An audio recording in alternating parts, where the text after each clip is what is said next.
Hello everybody, I'm in the kitchen today cooking away, and I'm going to show y'all what I'm doing. I have a beef roast right here on the counter, and I'm going to make vegetable beef soup or stew. And so instead of buying stew meat already cut up, I just bought a roast and I'm going to slice that up. It's cheaper this way. I wanted to get a chuck roast, but the chuck roast was too high, like $5.99 a pound. That is way too expensive. But chuck roast does make a very delicious beef stew. But they had this top round roast on sale, so that is what I bought. And I'm slicing it up here. It'll cook faster if it's sliced up, and it will already be, you know, in smaller pieces that you can eat.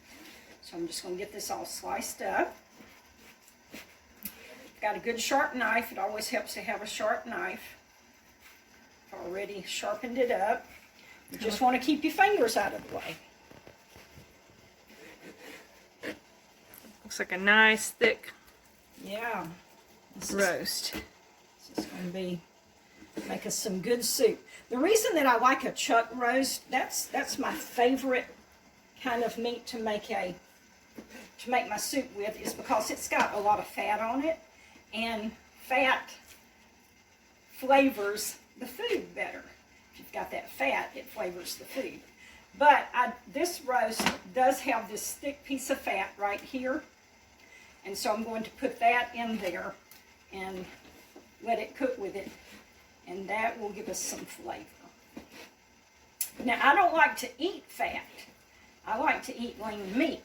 So what I'm going to do is, after I have cooked all of this meat, I'm just going to take this fat part out, and we'll let the kitty cats eat it. Unless Carla wants to eat it. Carla likes fat. Well, she used to. She's making faces.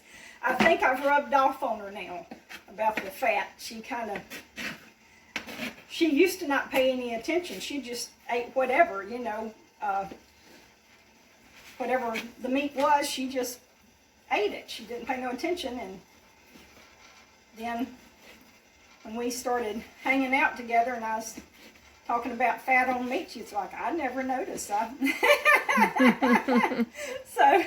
now she pays attention to it. Okay, let me throw this in there, and I'll have to cut the rest of it up. I'll let y'all come over here and see this in a minute.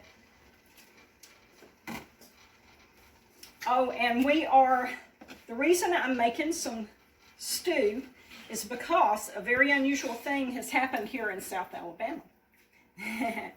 And that is that we're going to actually have a few nights of real winter here in the South. And that doesn't happen too very often, but it's going to be down in the 20s for about 3 nights. So soup sounded good to me, and so that's what we're making.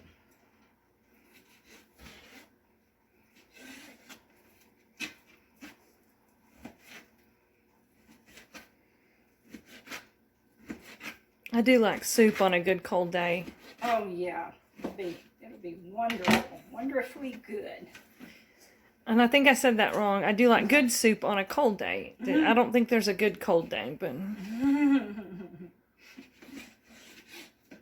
Yeah, I'm glad I live here in the South where we don't get just a whole lot of cold weather. I like to look at pictures of the snow, but I really don't want to be in it. All right, this is our piece of fat. I don't think I'm going to slice it up. I'm just going to stick it in there, because if I slice it up, then I'm going to have to be trying to hunt down all the little pieces of fat to pick it out. So I'm just going to put the whole piece in. yeah, you'll have to go fishing in your roast. Yeah. Okay, this is what we got going on right here. I've got the meat cut up and the piece of fat here. I've already got it in this water. Now we want to, let me reach right over here. Let's put a little salt in it. Okay. I was wondering if it had salt in it. Okay. And then let's put a little black pepper in it. Now what we're going to do here, we're going to let this cook probably for about a couple of hours until the meat has gotten tender. And then once the meat has gotten tender, I'll show you what else we're going to add to it to make our stew. The meat for our stew has been cooking for a few hours. It's good and tender, so we're ready to add the rest of our ingredients. I have already dipped off the fat part, so I've got that set to the side, and there is a little bit of meat. I'll pick the meat off and I'll throw it back in the pot there, but we've got the fat dipped off. Okay, the first thing we want to do is we want to add some diced tomatoes, okay? It don't really matter what brand. I just got Best Choice because it was the cheapest. So let's add some. I'm not sure that I'm going to add this whole can. I'm going to put, that's a little over half in there. Stir that around. We'll see what it looks like. Yes, I will probably add the whole can. So let me go ahead and just put the whole can in. All right, there we go. Now, we want to add vegetables next, and you can add whatever vegetables you want. I have a bag of picked sweet vegetables for soup. I'm going to add all of that. All right, we got that in there. And that really looks like that's going to be enough vegetables. Okay, I had thought I would add some other stuff, but this looks like this is going to be plenty of vegetables. I do think I'll add a little okra though. I really wanted to use gumbo mix. I wanted to add some of that with the mixed vegetables, but the store didn't have any gumbo mix. They were out. But gumbo mix has okra in it, and that is very good. So I'm just going to add a little bit of this in here. What I don't drop on the floor, I will put in the pot. So I'm not going to add all of this. I'm just going to add a little bit of this. You know what? I think I'm going to add some lima beans too. I got some limas over there I wanted to add.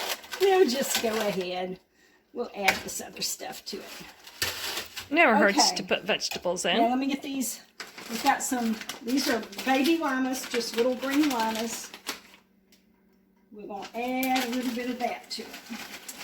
And Carla loves lima beans. Mm-hmm.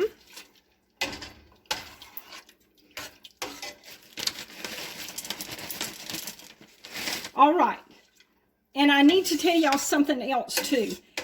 I forgot at the first of this video to add a diced onion when the meat was cooking. So after the video, after we shut off the video, I added one large diced onion. So that needs to be added to this stew as well. All right, so we've got our vegetables in there. This is, if you buy frozen okra, they'll have the tops cut up in there with the okra. I always pick those out. I don't want to eat these tops like this, so I just thought I would show y'all that. We have everything in here now that we need. We're going to let this cook until the vegetables are tender.